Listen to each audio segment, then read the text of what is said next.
संबंधों की मधुरता। महात्मा ने पढ़ाया संबंधों की मधुरता का पाठ। एक राजा और नगर सेठ की घनिष्ठ मित्रता थी। नगर सेठ चंदन की लकड़ी का व्यापार करता था।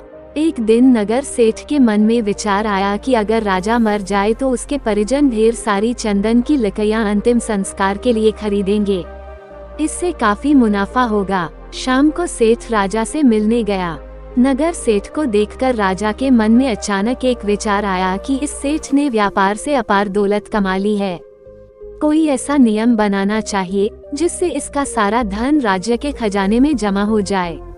इस तरह दोनों मित्र रोज मिलते और दोनों के मन में एक बार एक दूसरे के प्रति बुरा विचार जरूर आता।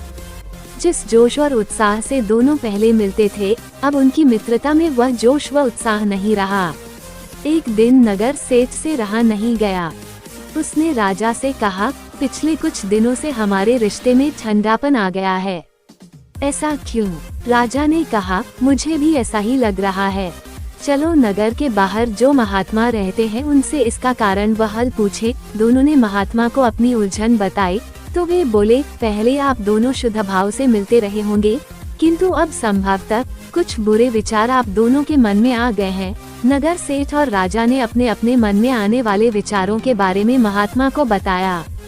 महात्मा ने कहा, सेठ तुमने यह क्यों नहीं सोचा कि राजा चंदन की लकड़ी का एक भव्य महल बनवाए?